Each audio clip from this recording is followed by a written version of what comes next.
Hey, what's up? Joe in Vegas here. Another review. Went last night to go see Third Eye Blind, one of the bigger acts or rock acts of the '90s. Rock is interesting. You know, there was that '80s hair metal, the '70s classic rock, which was great. '80s metal rock, which I know they now call classic rock. I don't like to say it because it makes me feel old, but it kind of went to classic rock, that '80s rock. Uh, that went kind of split. It kind of went very hair metal, like Lipstick and Hairspray, and then it kind of got tougher with Guns N' Roses, and kind of went that even Motley Crue switched from Lipstick and to a little bit more tougher, and then all that got blown out of the water by grunge, which was I don't have to tell you what grunge was, dark, but fucking great, and in my opinion holds up better than the '80s rock over time. And then something happened after grunge. Grunge kind of after Cobain killed himself. It was like, fuck, this shit's way too dark. We need a little bit more happy. And this kind of '90s, mid to late '90s rock scene, it was very poppy. It's really interesting.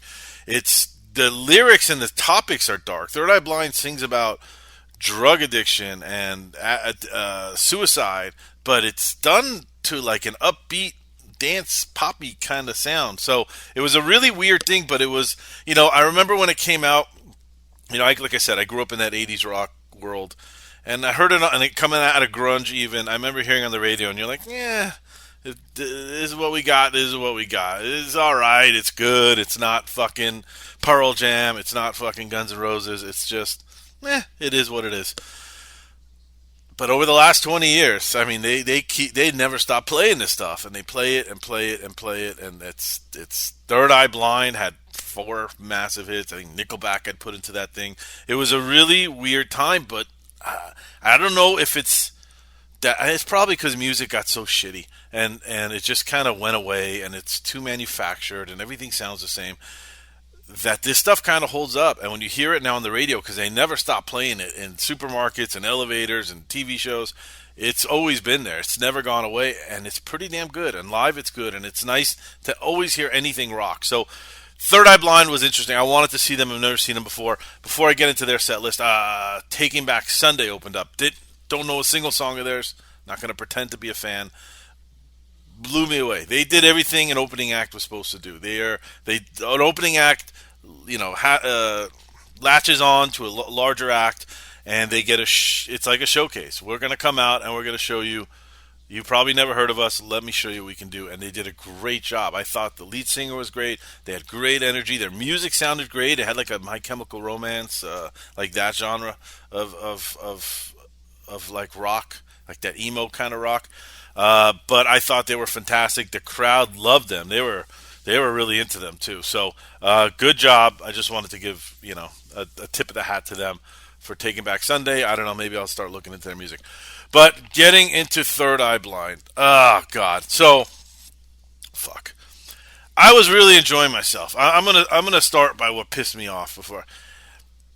Last week I went to Red Hot Chili Peppers, and they did not play Under the Bridge. They did not play Scar Tissue. I still gave them a generous review, but the more I got home and the more I thought about it after the review, I'm still kind of pissed. And it happened again last night. I'll go through the set list, but I want to jump ahead of it, and so people hear. So looked at every other set list, and before I went to made sure they played the hits. They all had it. For some reason, they did not play How It's Gonna Be. They have four hits, I would say, four big hits from the '90s. Um, God, I'm going to be tough. I don't care. They had four hits from the '90s. Let's face it, they're not Chili Peppers. Chili Peppers gets a pass because they're the motherfucking Chili Peppers. Pissed at them. It was still a great show. I gave it, I think, a 9.1 out of 10. It was a great show. Very upsetting they didn't play four or five hits. But because they have 30 other fucking songs. Hits. I didn't say songs, hits. When you're Third Eye Blind, people are there for the hits. I know the place was crowded, and there were a lot of fans there that I was surprised knew a lot of their songs. But let's face it, people are going to see Third Eye Blind to hear their radio hits and to take a trip down memory lane. That's what I was there for. I'm not going to pretend to do it. And when you don't play How It's Gonna Be, which was probably your second or third biggest of the four, that's now 25% of the reason people are there. It pisses me off. So it's yeah. So let me go through the set list. Thanks a lot, Dust Storm, Anything Faster, Crystal Ball, Never Let You Go, which was one of the four. It was great, great. And again, that was the first time in the show that I knew a song. They played a hit. The crowd came alive. The crowd was solid before, but the crowd came alive when that song came on. Everybody was singing, and you get nostalgic. That's why we go to these shows. That's why we pay the money for the fucking Ticketmaster fees and all those fees, and the parking and the $30 drinks and the $80 food, so we can escape life a little bit. And what better to escape life than a time machine? So when they hit Never Let You Go, you get a sense of like, okay, I get it, and this is going to be a fun show. I'm going to leave my fucking music snobby shit at the door, and I'm just going to have fun. The Dying Blood, The Kids Are Coming to Take You Down. He did Disorder, which was a Joy Division cover. Narcolepsy, Get Me Out of Here, Graduate, Wounded, Shipboard Cook, Slow Motion. Those were two like acoustic songs. I remember them. He sounded good. I mean, he looked good. He sounded good. Box of Bones, Losing a Whole Year, Motorcycle Drive-By, Blinded. And then this is the part where it's supposed to be the best part of the show. Went into Jumper. Great song. Great song. Crowd came alive again. Just really freaking enjoyed it. I don't know what else to say. It's really good. Their hits are really, really good. Some people have hits and they're like, they're fun hits. Their songs are really good. Okay, after Jumper, they play Funeral Singers. Then they do the encore. And of every set list I've ever seen of theirs, they come out and they do Semi-Charmed Kind of Life, which is a fantastic song. It holds up. Stays in your head for days when you hear it. The lyrics are fantastic if you've ever been involved or been an addict or just understand the whole world of addiction and stuff. It's a dark song to this upbeat do. It's really an interesting song, but it fucking nails it. It nails the vibe of those late 90s. I think it came out in 97, 98 probably. It is like the poster child for that 90s rock thing I was talking about earlier. That little time capsule of music. It's probably a 5-year period, 6-year period. That is probably like the poster child for it. And it's fucking great. And he sounded great and he performed it great and he did a great job with it. And I had no complaints with this show. I remember during that song, I'm already thinking in my head, wow, this is a pretty good show. I was somewhere in the 7.9 or 8.1 for the show. Excuse me. So I was gearing up. I was enjoying myself. I was drunk. It was singing along. Everybody was having a good time. And then their job was to blow out that show, finish that show with How's It Gonna Be? And they didn't. And I'm here actually looking at the set list online. So they played a song called God of Wine. And in parentheses, somebody wrote, replaced How's It Gonna Be after fans shouted and held signs requesting God of Wine. Fuck that. For the handful of people who brought signs and yelled it out, the die hard, there is 99% of that room wanted to hear How's It Gonna Be? So fuck these guys for doing that. I'm sorry. This is where I get really mad. Like I said, you ain't the Chili Peppers. I'm not going to give you a pass on this. You are not the Red Hot Chili Peppers. You are not Guns N' Roses. You are not Metallica. You are Third Eye Blind. You didn't earn the right to leave out a song. And I only say that because of the charges, what you guys charge for tickets, and what Ticketmaster charges, and Access charges, and what everybody fucking charges along with your show. It's not just an $80 ticket. It's a $80 ticket that turns out to be $175 because of all the fucking fees. It's the high overpriced dinner before. It's the parking fees. It's the high-priced drinks. It's all the shit that goes to show that we as fans will pay. But we want to hear the hits, and that's your fucking job. So leave your fucking ego at the door. I'm a little bit jaded because I have two friends that have told me that they've worked with him in the industry before. They both told me he's a piece of shit.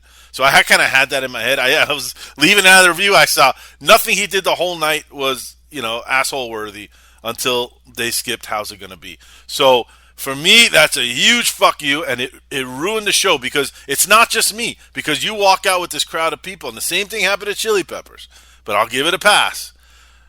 But when you're walking out of Third Eye Blind, and everybody walking out, you can hear the rumbling. Did they fucking not play How's It Gonna Be? People were standing there, like the lights went on. People were in shock. I mean, they were fucking in shock. I was in shock. I couldn't believe it. So for that, I was going to give you like around an 8. fuck you. You're going down to 6.5 out of 10. You deserve it. You don't do that to your fans who pay that much money. Some people travel even to go see you. Oh, they're in Vegas. Let's go see them. Not right. And I'm tired of bands doing that. Ticket prices are getting higher. It's really fucking expensive to go to a show. I don't give a shit. I can afford it. But a lot of people can't. And they spend their hard-earned money on it. And when you don't play one of your biggest hits, for whatever reason, fuck you guys. Honestly, that's how I feel. So that's what I'm gonna. I don't even remember what I said. 6.5, 6.5, I think. 6.5 out of 10 is what I'm gonna give you guys. It was a good show. You fucked it up at the end. You cannot do that. You want to play God of Wine, then stay on fucking stage another 5 fucking minutes. Don't do your bullshit encore where you walk off stage for 3.5 minutes. Like, oh my god, we're gonna leave without playing Semi-Charmed Life. One of my favorite, I remember when I used to see, I used to see like they're never going to play again, which they won't. But when I went to go see Foo Fighters and Dave Grohl, he used to do that all the time. He used to get to the end of this shit and he'd be like, all right, guys, it's up to you. I can walk off stage and pretend like I'm not going to play my biggest fucking hits for 3 minutes, or I can stay out here and play you one extra song during that time I'm backstage pretending like I'm not going to play my biggest hits. I love that. I love Dave Grohl. I love Foo Fighters. Hopefully they come back. I don't think they will. I think that's the end of Foo Fighters. I think Grohl's not going anywhere. He'll just reemerge with a new band, but Taylor was the heart, man, of that band. I just don't. I don't want to talk about it. It makes me sad. But if you want to play God of Wine because of the 13 people that brought signs and screamed it out, good. Fucking play it. I don't care. Make them happy. But you cannot fucking replace it with your biggest hit or second biggest hit. How's it going to be? So fuck you guys for that. That's my review. I'm sure I'll get beat up in the comments, but fuck off. I don't care. Please subscribe if you enjoyed this. If you made it this far, thanks for listening. I'll see you at the next show. Bye-bye.